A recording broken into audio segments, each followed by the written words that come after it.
ماں کی محبت۔ حضرت عائشہ صدیقہ رضی اللہ تعالی عنہا حضرت ابوبکر صدیق رضی اللہ تعالی عنہ کی بیٹی اور پیارے نبی صلی اللہ علیہ وسلم کی بیوی تھی۔ آپ غریبوں کی خوب مدد کرتی تھی۔ ایک دفعہ کا واقعہ ہے کہ حضرت عائشہ رضی اللہ تعالی عنہا کے دروازے پر ایک مانگنے والی آئی۔ دو ننھی منی بچیاں بھی اس کے ساتھ تھیں۔ اس وقت حضرت عائشہ صدیقہ رضی اللہ تعالی عنہا کے گھر میں صرف 3 کھجوریں تھیں۔ آپ نے وہ کھجوریں ان کو دلوا دی۔ اس عورت نے ایک ایک کھجور ان بچیوں کو دی اور ایک کھجور خود اپنے منہ میں ڈال لی۔ دونوں بچیاں اپنا حصہ کھا کر اپنی ماں کی طرف للچائی ہوئی نگاہوں سے دیکھنے لگی۔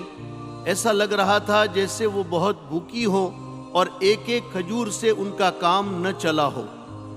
جب ماں نے بچیوں کی بھوک کی حالت دیکھی تو اس سے رہا نہیں گیا اور اس نے وہ کھجور بھی خود کھانا پسند نہیں کیا جو منہ میں ڈال چکی تھی۔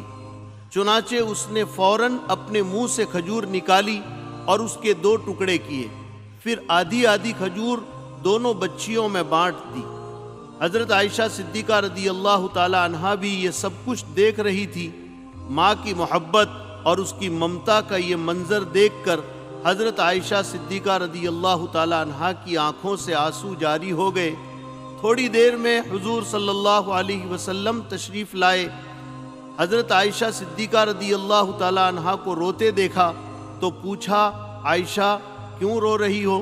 حضرت عائشہ صدیقہ رضی اللہ تعالی عنہا نے کہا، ایک ماں اور اس کی شفقت کو دیکھ کر میری آنکھوں میں آنسو آ گئے، اور پھر پورا قصہ سنایا۔ آپ صلی اللہ علیہ وسلم نے فرمایا، عائشہ جس شخص کو بیٹی دی جائے پھر وہ اس کی اچھی تربیت کرے تو یہ بیٹی اس کے لیے جہنم سے نجات کا ذریعہ بنے گی۔ لوگو، یہ ہے ماں کی محبت اور اسے کہتے ہیں ماں کی ممتا۔ سچ پوچھو تو ماں کا حق کوئی ادا نہیں کر سکتا۔ ذرا سوچو کس طرح اس نے ہمیں بچپن میں پالا اور ہمارے لیے تکلیفیں برداشت کیں۔ ہم رات کو روتے چلاتے اور وہ ہمیں دودھ پلاتی اور اپنی نیند خراب کرتی تھی اور ہمارا ہر طرح سے خیال رکھتی تھی۔ تو کیا یہ ہمارا حق نہیں بنتا کہ ہم ان کی خدمت کریں اور ان کی دعائیں لیں؟ اس لیے ماں باپ کی خوب خدمت کرو، ان کو ہمیشہ خوش رکھو اور جو کام کرنے کو کہیں اسے خوشی خوشی کر لیا کرو اور کبھی انہیں اف تک مت کہو۔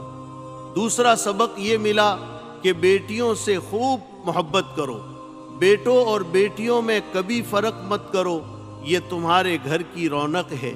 بیٹی کی پیدائش پر ایسی ہی خوشی ظاہر کرو جیسے بیٹے کی پیدائش پر کرتے ہو۔ بیٹیاں تمہارے لیے رحمت اور جہنم سے نجات کا ذریعہ ہے۔